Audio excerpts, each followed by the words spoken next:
Hello friends, welcome back to my channel. কেমন আছো তোমরা? আশা করছি সবাই ভালো আছো, সুস্থ আছো। আমিও ভালো আছি। আজকে আবার একটা নতুন রান্না নিয়ে চলে আসলাম। আজকের রেসিপিটি হচ্ছে ছোট রুই মাছ। এইভাবে ছোট রুই মাছ একদম কম মশলাপাতিতে রান্না করে খেয়ে দেখবে, গরমের মধ্যে কিন্তু এই রেসিপিটা খুবই ভালো লাগবে। প্রথমে এই রুই মাছটা রান্না করার জন্য প্রথমে আমি দিয়ে দিচ্ছি পর্যাপ্ত পরিমাণ অনুযায়ী সর্ষের তেল। তেল গরম হয়ে গেছে। এই পর্যায়ে হলুদ আর নুন দিয়ে মাখিয়ে রাখা রুই মাছগুলিকে আমি দিয়ে দেব। আমি সবগুলি মাছ একে একে খন্তার সাহায্যে মাছগুলিকে দিয়ে দিচ্ছি। এবারে হচ্ছে গিয়ে মাছগুলিকে একদম মিডিয়াম ফ্লেমে অল্প কিছুক্ষণ একটু ভেজে নিতে হবে।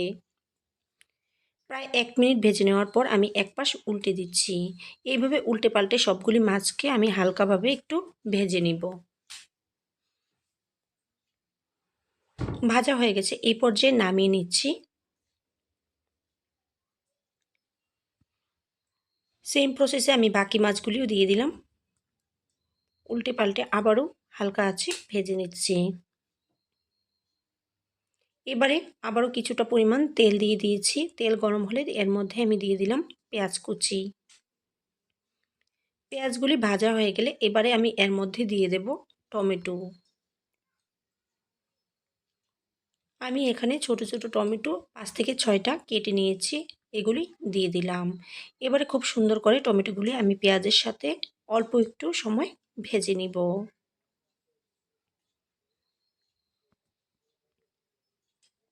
মোটামুটি ভাজা হয়ে গেলে এই পর্যায়ে আমি এর মধ্যে দিয়ে দেব কাঁচা লঙ্কা আর একটা ছোট সাইজের পেঁয়াজ বাটা।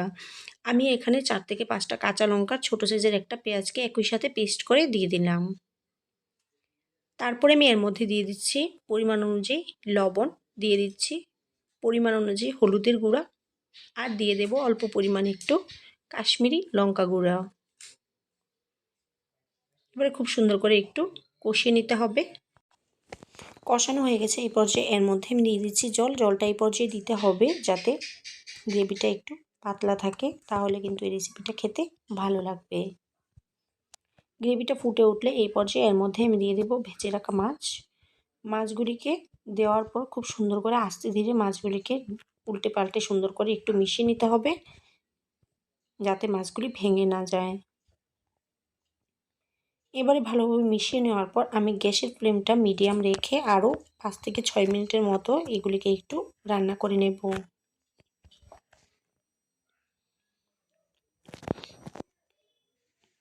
5-6 মিনিট পর ফিরে আসলাম। এই পর্যায়ে রেসিপিটা কিন্তু হয়ে এসছে। দিয়ে দিলাম ধনেপাতা কুচি। ধনেপাতা কুচিটা দেওয়ার পর আবারও ভালোভাবে এগুলিকে একটু মিশিয়ে নিতে হবে।